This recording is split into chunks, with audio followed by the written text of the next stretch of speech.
소라가 나한테 뭐해? 최근 정부의 부동산 규제 정책으로 일부 언론과 유튜버들이 정부를 비난하는 목소리를 높이고 있죠. 그런데 이게 진짜 우리 국민의 여론일까요? 사실 이번 부동산 정책에 관심이 있는 건 다주택자들이죠. 그들은 자기의 일이니까, 그리고 자기 재산 증식에 타격을 주는 일이니까 당연히 예민할 수밖에 없어요.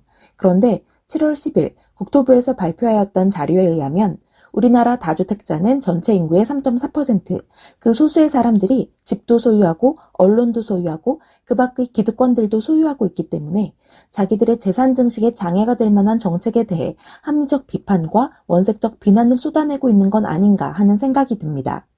더 많은, 그동안 기존의 다주택자들의 먹잇감 내지 월급봉투 노릇을 하였던 96.6%의 무주택자 혹은 1주택자들은 어쩌면 이번 부동산 대책이 본인들을 위한 것임에도 부동산 자체에 무관심하거나 아직 피부로 혜택이 와닿지 않거나 아니면 정부의 정책을 환영하면서도 마땅히 목소리를 낼 만한 루트가 없어서 정부의 부동산 정책에 대해 칭찬이나 동의의 표시를 하지 못하는 것이라고 생각해요.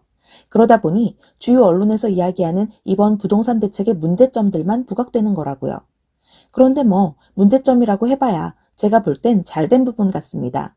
사실 저는 부동산 잘 모르지만 집으로 투기하고 집으로 많이 남겨먹는 사람들 세금 많이 물려서 집 팔게 하겠다는 취지가 뭐가 나쁩니까? 한참 전 일인데 제가 처음 일을 시작하면서 180만 원이 조금 안 되는 월급을 받았습니다. 그런데 그때 살았던 오래된 다세대 주택 월세가 40만 원에 관리비가 따로였어요. 그 뒤로 7, 8년을 계속 월세를 살았는데 제가 살았던 집들의 주인분들은 다들 원룸 건물을 여기저기 가지고 계시더라고요. 저 같은 사람들이 너댓 명만 있어도 그분들은 제가 한 달 동안 노동으로 버는 돈 이상을 버시는 건데 제가 사는 층만 해도 방이 5칸이 넘었으니 그분들은 부동산 임대업이 얼마나 꿀이었을까요? 결혼 후에도 몇 년간 전세를 살았는데 전셋집 주인들도 하나같이 집 부자들. 매매가 1억 2천 정도 하는 아파트를 1억에 전세, 그것도 전세 대출 받아서 살다 보면 1년쯤 후에 매매가가 1억 8천 정도로 올라 있고 그때쯤 되면 집주인이 바뀌어요. 그리고 전세 만료 기간이 되면 5천을 올려주던지 나가래요. 또 집을 옮기죠? 그럼 또 같은 상황이 반복되는 거예요. 집도 막 20년씩 된 노후한 18평 아파트인데 자꾸 그러니까 직장에서 좀 멀어지더라도 지금은 신도시 34평 새 아파트로 월세로 이사를 왔어요. 그런데 여기가 부동산 규제 지역입니다. 몇 년 동안 사람들이 모이기만 하면 집값 오른 얘기를 하더라고요. 그때도 부동산 규제 정책이 있긴 했는데 기억에 남는 얘기가 한 부장님이 집을 3채 가지고 계시는데 종합부동산세가 1,000만 원이 더 나왔다는 거예요. 그러면서 막 세금을 아끼는 방법을 찾아보시더라고요. 그래서 파시면 되지 않냐고 했더니 1년에 1억씩 오르는데 왜 파냐고 그러시더라고요. 그래서 부동산을 하는구나. 내가 내는 월세는 저들의 은행 이자를 커버하고도 남는 돈. 내가 몇 년 동안 안 먹고 안 입고 돈을 모아서 집을 사려고 하면 또 저들에게 프리미엄으로 몇 억씩을 얹어주어야 하는 거구나. 되게 힘 빠지더라고요. 이대로 시간이 흘러 내가 노인이 되어버리면 나는 집도 없고 돈도 없는 불우한 모습으로 생을 마감하게 될 수도 있겠다는 절망감? 그런데 이 절망감을 저만 느끼겠냐고요. 이 시대를 살아가는 평범한 수많은 사람들이 느끼는 미래에 대한 막연함과 불안함 아니겠냐고요. 그래서 전 이번 정부의 강력한 부동산 정책을 지지합니다. 자, 그럼 철학가 언니답게 존 스튜어트 밀의 자유론의 입장에서 이번 부동산 정책을 한번 바라볼까요? 존 스튜어트 밀은 되게 매력적인 사람이에요. 아버지였던 제임스 밀이 당시 공리주의자로 명성이 높았던 벤담과 친구 사이였대요. 그래서 자기 아들인 존 스튜어트 밀의 교육을 부탁하죠. 아빠 밀의 교육열 덕분에 아기 밀은 3살 때부터 그리스어를 배우기 시작하고 그 뒤로도 플라톤의 대화편 같은 고전과 논리학, 철학과 같은 수준 높은 교육을 받고 있었는데요. 위대한 석학 벤담과의 만남이 존 스튜어트 밀의 학문적 방향 설정과 성장에 지대한 영향을 미치죠. 아마 여러분 중학교 때 배우셨을 텐데 벤담은 공리주의자예요. 최대 다수의 최대 행복, 기억나시죠?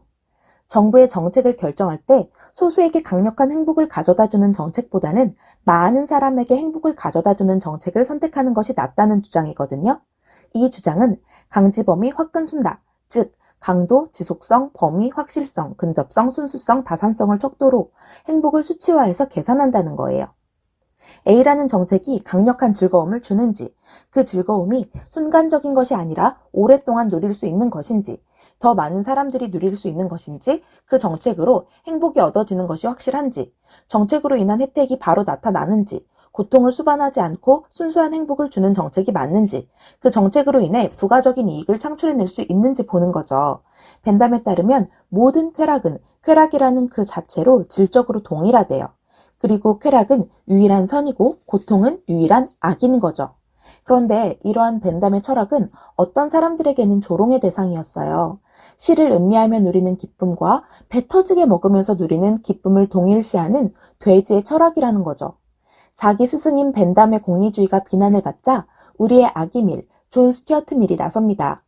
물론 스승님의 말씀처럼 삶의 궁극적인 목적은 행복이고 자신의 행복뿐만 아니라 관련된 모든 사람의 행복을 증진시키는 것이 옳은 행위이지만 쾌락에는 양적인 차이만 있는 것이 아니라 질적인 차이도 있다고 말이죠.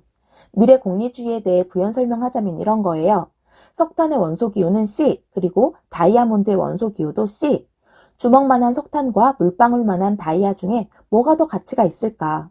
둘 중에 뭐 갖고 싶으세요? 당연히 물방울 다이아 아니겠어요? 행복도 그렇다는 거예요. 시를 음미하면서 누리는 행복의 즐거움과 음식을 먹으면서 느끼는 혀의 즐거움을 모두 누려본 행복 전문가라면 둘 다 행복이지만 시를 음미하면서 누리는 즐거움이 더 고차원적인 즐거움임을 쉽게 알 수 있고 그렇게 우리는 질 높은 행복을 누릴 수 있다. 그래서 교과서에서는 미래 공리주의를 질적 공리주의, 벤담의 공리주의를 양적 공리주의라고 해요. 밀은 공리주의를 사회체제에 적용하여 자유민주주의를 정당화합니다. 그에 의하면 타인에게 피해를 주지 않는 한, 개인의 자유를 최대한 보장하는 자유민주주의가 최대 다수의 최대 행복을 가져오는 데 가장 적합하며 자유민주주의의 성공을 위해서는 개인의 권리를 보호하고 다수의 횡포를 방지하는 것이 중요하대요. 여러분 들어보셨을 거예요. 소수의 의견 존중. 바로 여기서 나온 말입니다. 자, 이제 다시 우리의 부동산 정책으로 돌아와 볼까요? 사실 이번 부동산 정책이 일방으로 다주택자들에 대한 규제만을 담고 있는 것은 아닙니다.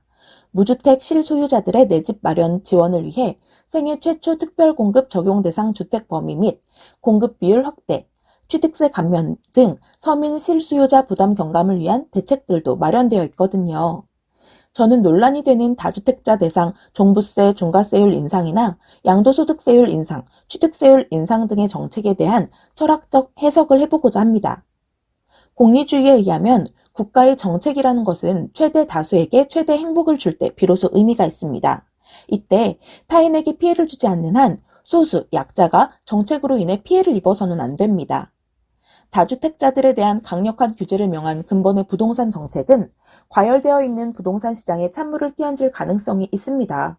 그렇게 된다면 다주택자들은 당장 집을 파는 것이 유리할 테고 물량이 늘어난다면 수요 공급의 원리에 의해 집값은 떨어지게 되겠죠. 그러면 집값이 너무 높아서 내 집 마련의 꿈을 접는 수많은 보통 사람들, 우리 사회의 약자에게 분명 희망이 될 겁니다. 앞서 말씀드렸듯 제가 아직은 월세를 삽니다. 그래서 어쩌면 더 편하게 이번 부동산 정책에 대해 이야기하고 있는 거겠죠. 그렇지만 나중에 언젠간 자가를 소유하는 날도 오겠죠. 제가 건물주가 되는 날이 올 수도 있고요. 그렇지만 현재 주택을 소유하고 있지 않은 입장에서 이번 부동산 정책이 꼭 성공해서 집값이 안정되길 바라봅니다. 지금까지 철학과 나온 언니였습니다.